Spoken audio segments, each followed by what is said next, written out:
Mzell, monsieur, après un premier débrief du CIB précipité mais très intéressant concernant le combat historique entre Francis Ngannou et Tyson Fury, un combat qui fait encore parler, on se retrouve pour un deuxième DDC et encore une fois pour une affiche historique. Cette fois-ci, c'est Buakaw vs Saenchai et ça se passe au BKFC. Avant de vous en dire plus, abonnez-vous à ma chaîne pour voir le premier si vous ne l'avez pas vu et pour rien rater de la suite. Je reviens donc sur cette organisation qui réalise un coup de maître en opposant ces deux champions.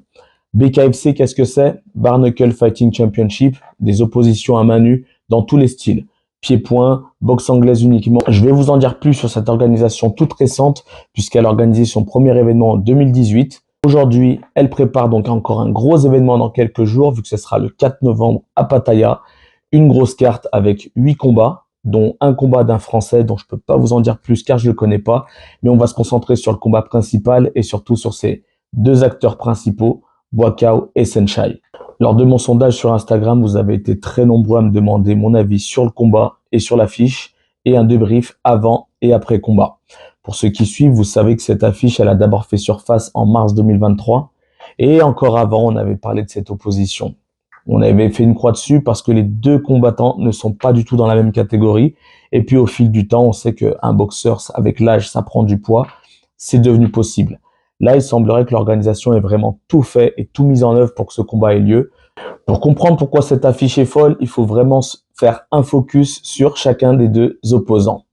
Je vais commencer avec Buakaw, 41 ans, une carrière vraiment incroyable, environ 400 combats. Sa particularité, c'est qu'il est agressif, il a un très très gros mental et c'est un boxeur vraiment qui a inspiré, je pense, tous les combattants pieds-points de la terre. Sa particularité, c'est qu'il a mené deux carrières distinctes et tout ça dans la même période.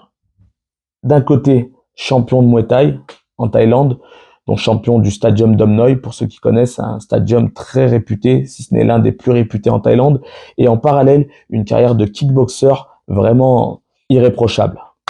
Il prend le titre du K1 World Max, qui est la plus grosse organisation de kickboxing, et dans la foulée, il va prendre un titre dans un stadium thaïlandais, et ça fait de lui vraiment un combattant hors pair. De l'autre côté, Saenchai, pareil, un grand champion, 44 ans, un nombre de combats, je dirais, presque similaire, environ 400. Lui, pas de carrière en kickboxing, mais une très très grosse carrière en Muay Thai. Sa particularité à lui, c'est qu'il est, je dirais, juste un génie de la boxe thaï. Un génie capable de calculer le timing à une vitesse folle, un technicien. Et ce qui va en plus le différencier des autres boxeurs, c'est qu'il a son style qui lui est propre et sa technique, dont la roulette, que un grand nombre de boxeurs ont essayé de répéter en combat ou à l'entraînement. Un boxeur qui aime beaucoup rire, s'amuser sur le ring et en dehors, très sympathique en plus, un personnage super attachant. Et il a évolué pendant toute sa carrière aux alentours des 60 à 65 kilos.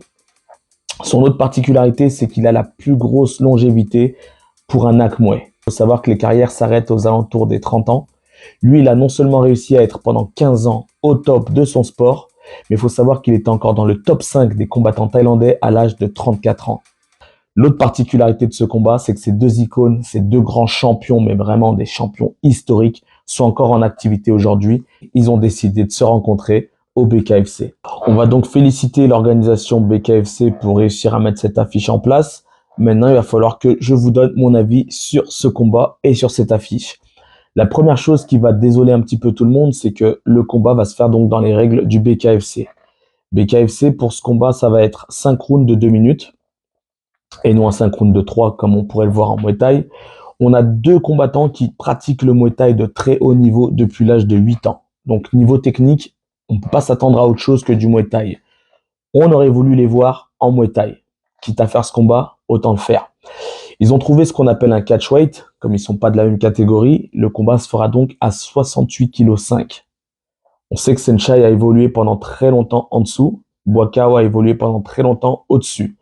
On va dire que c'est donc un juste milieu, mais un juste milieu qui de toute façon va arranger la personne la plus lourde, qui est donc Buakaw. Buakaw qui a l'habitude de combattre donc plus lourd, qui a un physique plus longiligne, avec ses 1m75 ou 77 à peu près, contrairement à 1m65 pour Saenchai.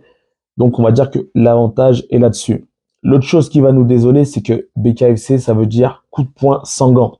Et on sait donc que qu'est-ce qui va être prédominant dans ces sports? c'est la boxe anglaise.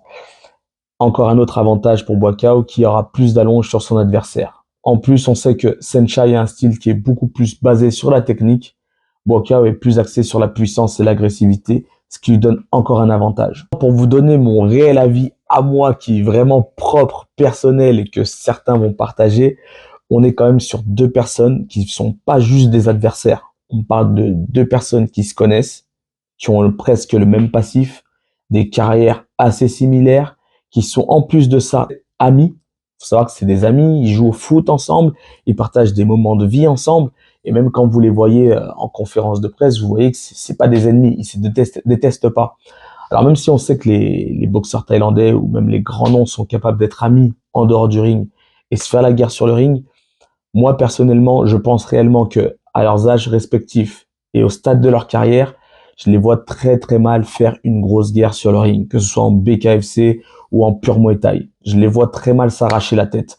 Donc c'est pour ça que je suis un peu déçu de voir cette affiche et de me dire que, à part un gros coup de pub et en avant un gros push financier, je pense pas que niveau pugilistique, ça va être très très intéressant. Alors après, ça c'est mon premier avis. Le deuxième est que si vraiment ils se font la guerre sur le ring, je serais plus du côté de Boicao pour tous les avantages que je vous ai dit juste avant. Alors ceci étant dit, je vous laisse vous faire vos avis. Je vous souhaite une bonne soirée le 4 novembre. Vous pouvez retrouver toutes les informations de diffusion sur le site BKFC. J'espère que ce sera une belle guerre, qu'il n'y aura pas de blessés. Et dans tous les cas, et quoi qu'il arrive, n'oubliez pas de les respecter parce que c'est vraiment deux légendes de nos sports. Donc faut les soutenir. Bonne soirée à tous et à bientôt pour le prochain DDC.